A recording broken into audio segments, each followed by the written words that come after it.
and welcome to Let's Play ESO, Ebonheart Pact, Episode 4.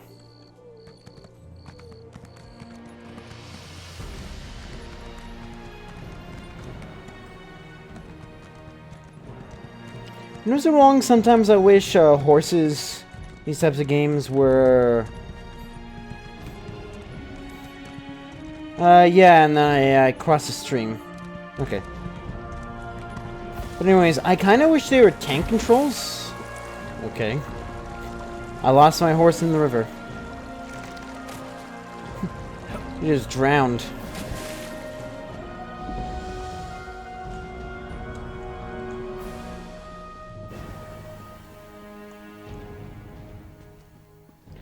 I don't know, are these... Oh, okay, these are actual quest things. Way shrines are a fast and inexpensive way to travel. I travel to any way shrines. You discover recalling if you're out adventuring the world. And recall. Okay.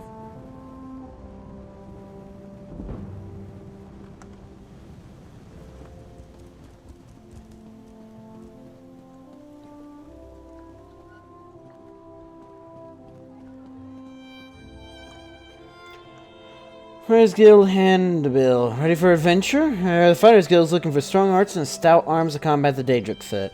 Go Aesir in St. Denel's Canton today. Fine, Aesir, the Fighters Guild. I kind of wish it wouldn't keep on... You look like the traveling sort. In your excursions, have you perchance come upon a young dark elf named Vea? She went missing a couple of weeks ago and her father desperately seeks any information regarding her whereabouts. I don't think I've seen anyone named Vea. That's a shame. Her father, Eris, the house counselor here in Balmora, promises that anyone who can find his daughter and return her safely to his side will be well rewarded. You provide me with any additional information? You should speak to Counselor Eris. He's opened the kin house to interview potential recruits. Freelancers, as it were. If you're interested, go speak to the counselor. The longer Vea remains missing, the more distressed Counselor Eris becomes. I'll speak to Counselor Eris. Counselor Eris can be found at the Redoran kin house, and do hurry. He's ever so troubled by our failure to locate young Vea. If he finds that an outsider can succeed where the houseguard has failed, so be it. I don't understand why I'm considering it. I'm a dark elf. I mean, yeah, sure, a dark elf can be born anywhere in the world, but still. It doesn't seem like the idea of the council seeking help in this matter. I have no issue with Counselor Eris seeking help. It's where he's decided to get that help that concerns me. House Redoran doesn't need outsiders to take care of its business. But who am I to question a house counselor? Tell me about House Redoran. How can anyone not know about House Redoran? Is this some sort of outlander ruse? No, I just want to know more about House Redoran. Well, in that case, Redoran is the grandest of the great Dunmer houses. We champion the virtues of duty and piety, and we have a proud military tradition. Our house comes first in all things. I don't understand why Eris seeks outside help. Maybe because there's something I gotta, like, maybe break into a house or something like that. And they want an outside to do it so that they don't bring shame upon your house. If I knew what happened to the counselor's daughter, I wouldn't be talking to you now, would I?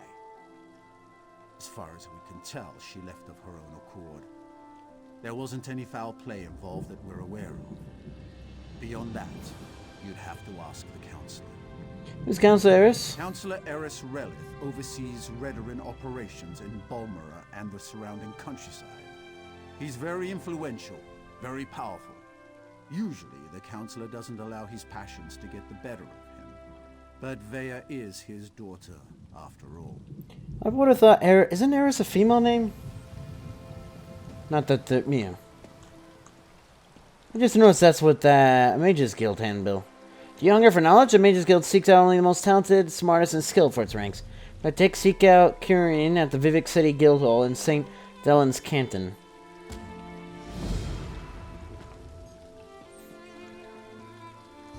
I'm in the same city, right?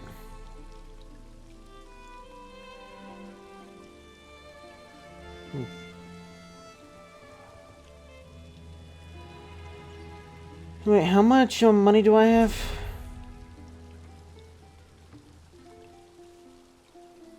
That's a lot.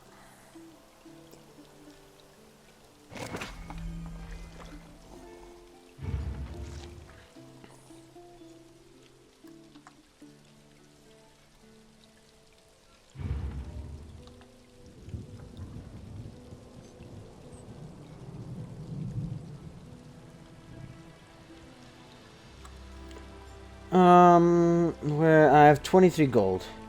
Here's the thing, I can probably sell a lot of that.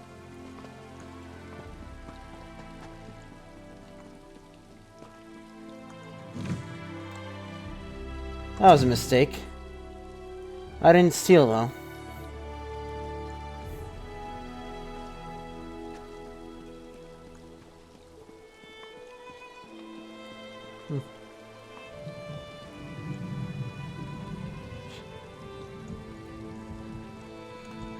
I mean, okay, so here's the thing. I'm kind of a kleptomaniac in these games. I spent an ESO supply from perfectly modded. Due to... Oh, does that not go in my bag then? Makes sense, I guess. How do I turn them clean, though? I mean, other than the making stuff. Oh, Foreman's key's actually listed. It's a monkey. Oh, you're a red guard. I presume. I know she's red, so I guess it's kind of racist, but...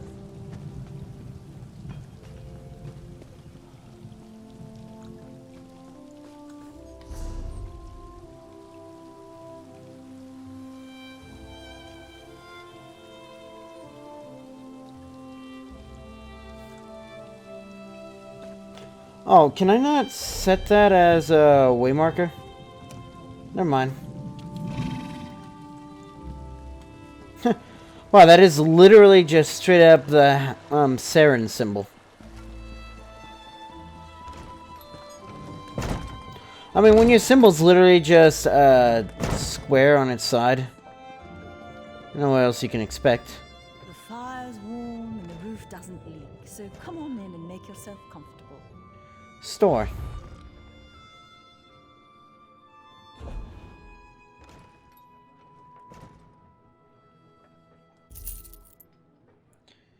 Okay.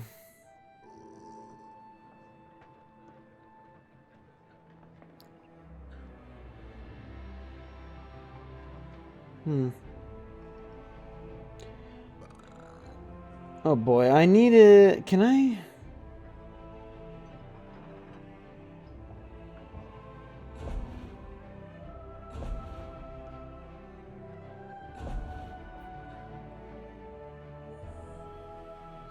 Well, that's disappointing.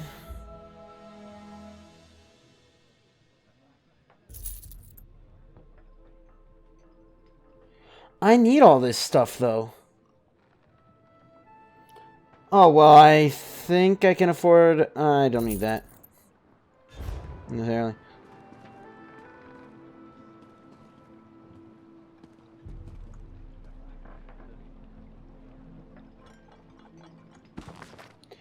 Teacher worship the chimer.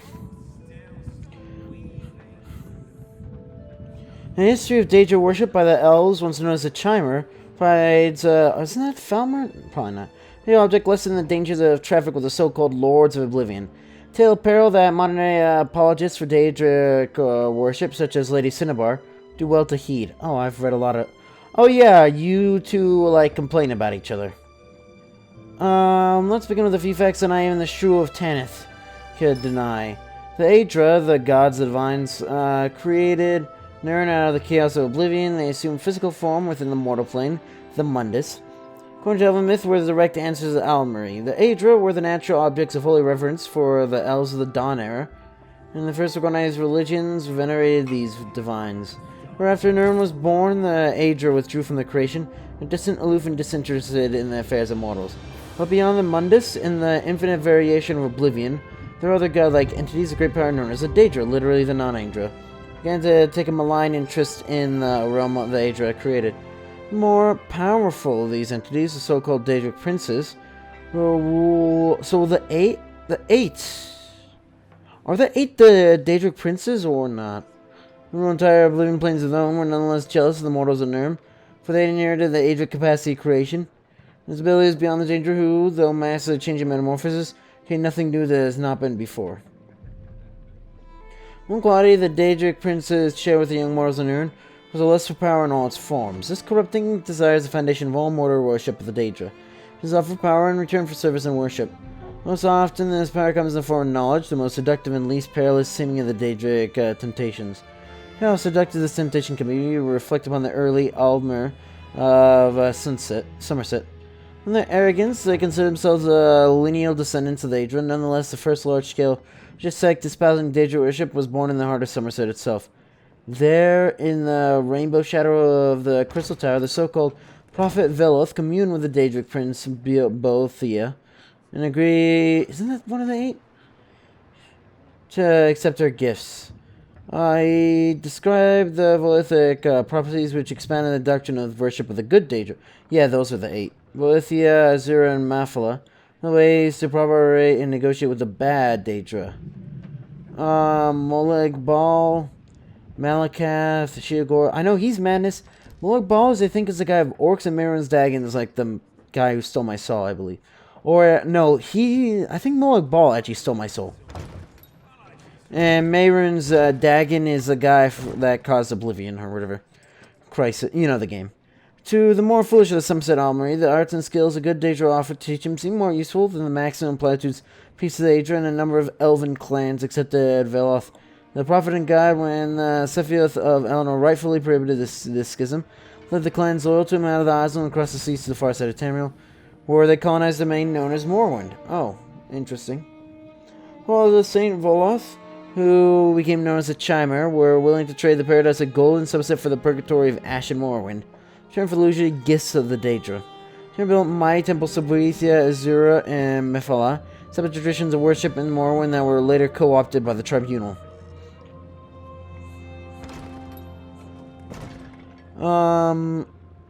As even the beginning student of history knows, large-scale dabbling with Daedra led inevitably to the warfare and catastrophe. Chimer's civilization fell at the Battle of Red Mountain, and the curse of Azura, their erstwhile mistress, on the brilliant Chimer to the stolen and haunted Dunmer. After that time, Morrowind and the Tribunal turned its back on worship of the Daedra, but by then the damage had been done. Today, the Daedra are feared and abhorred as the length and breadth of Tamriel, and rightly so.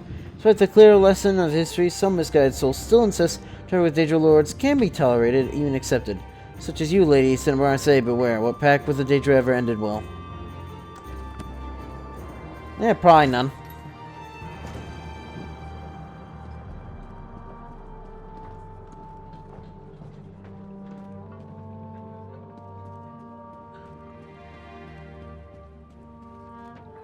Hi. He's a baker. How may I be of assistance? Goodbye, apparently. This is a nice place, though. Oh, hi there. Hold still, stop weaving. Oh, he was talking to someone. I was like, you know, he's drunk. I honestly thought it was like a dentist or something like that. Are you kidding me?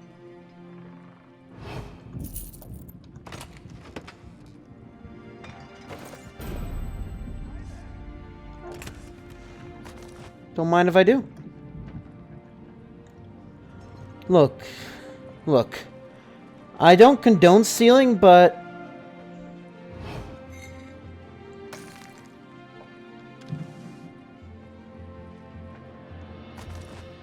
I don't know what that means.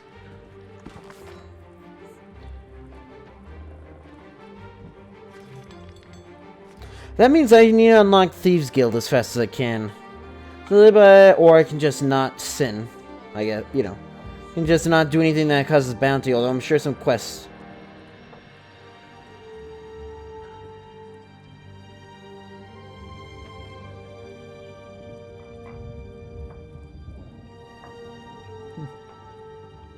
Very thick tacos.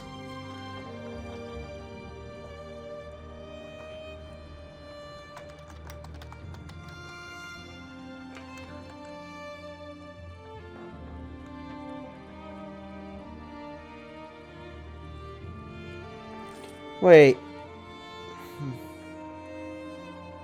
That probably... Do I have to hit zone or something? I better not have to do that infinitely. Anyways, translator, Ep4, assistant...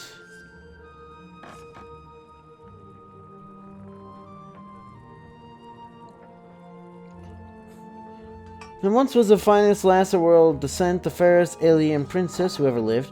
Place or manner of her death was never known. Princess Urian was never known.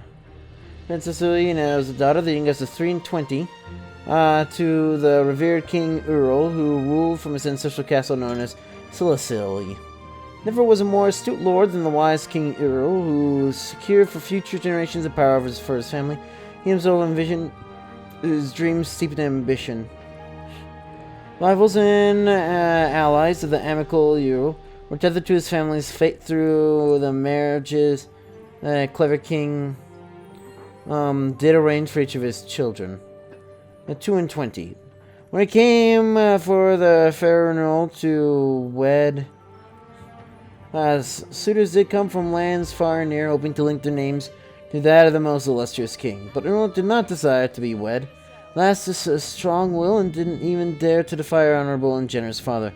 He did, with great reluctance, like his youngest daughter, within a tower at Cilicia, were to remain until the day of the wedding, which he did plan. Earl's song of lamentation flowed forth both night and day, locked chamber, until time did come when the young last fellow, Cecilia King Earl bemoaned that it was not within the power of their art to cure the young woman's maladies. The noble king did take pity on the poor princess, allowing her to remove herself from the locked chamber. The mystery. The urinal did vanish, never to be seen again by vision mortal or magical. In the soil lay all members of the royal family for generations before. The good King Ural, excepting only the princess. Mystics, curing souls, gone before, learned that Urinal's soul never voyaged to the sweet shores of Etherius, and the peace of the afterlife was denied to her. But were her lost remains returned to Scylla, it is believed that spirit adrift find its way to at last that peaceful shore.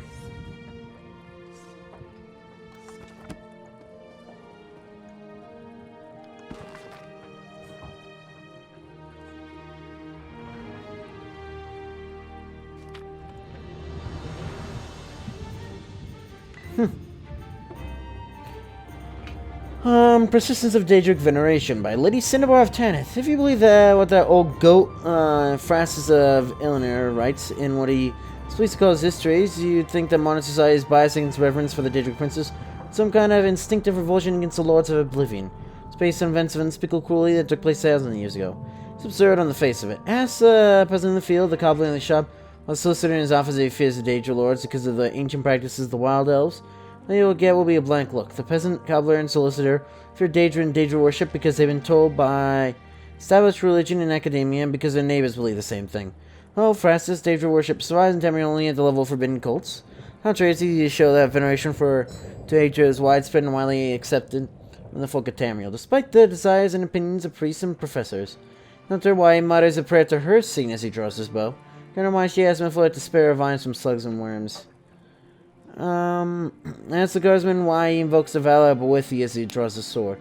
No one doesn't have to look hard to find which of the sanguine during Carnival, or Hermes more among scholars at any time.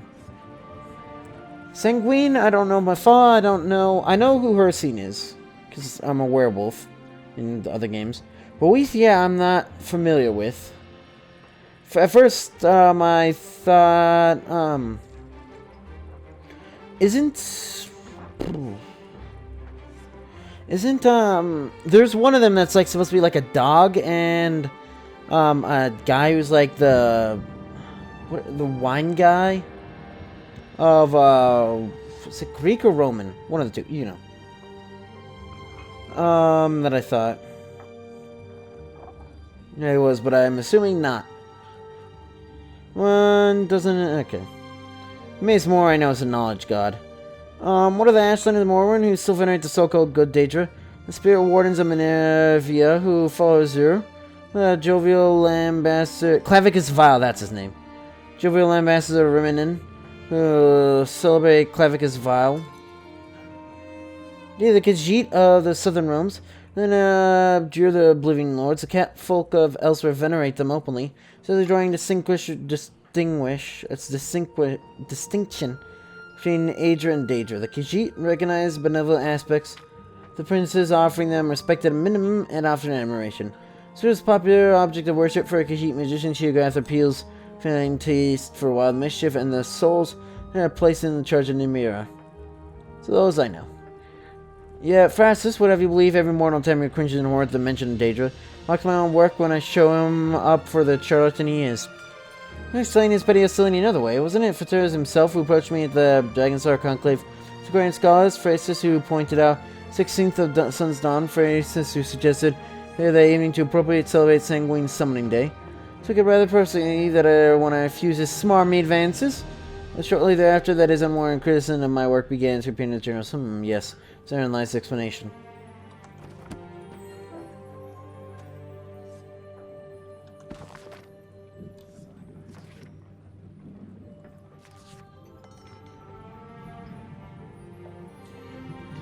I believe... Is this... Yeah. Are you going to introduce me to your twin? By whomst?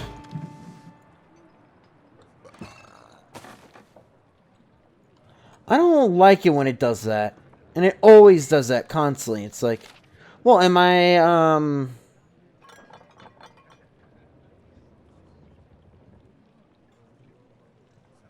I've read this.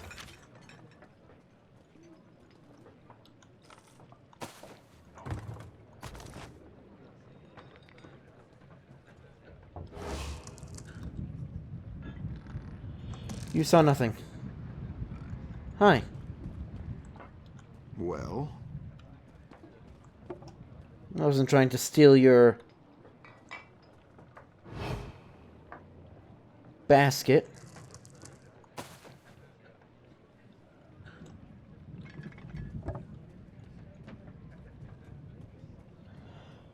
I can't read that. Oh, I see someone's been through here before.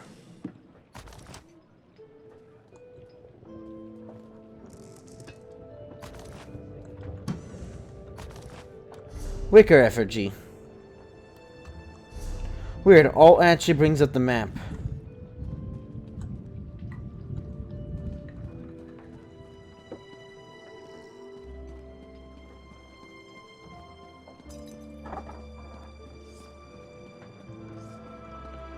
Hi.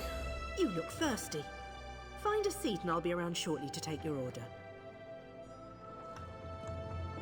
Yeah, sure, why not?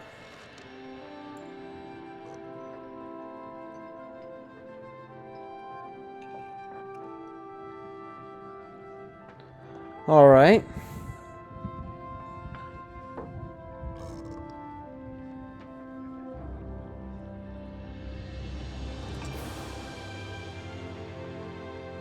Oh, so much for that.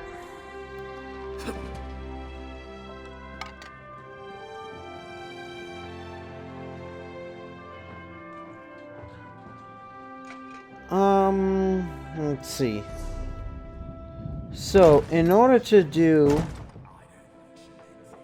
Hrothgar, well, I know that name. Fanglair.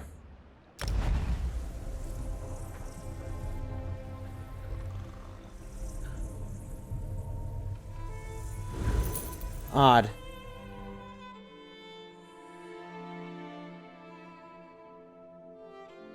The city of Arkanthep, rival the splendor of Dumax's kingdom before it was laid to waste by a dragon in the First Era. The terrifying creature's on kept travels far from Fanglair until now. Hopefully I can make some money from this place. If not, we're kind of in trouble. We'll find out next time though, so enjoy the city, you know what to do. See ya!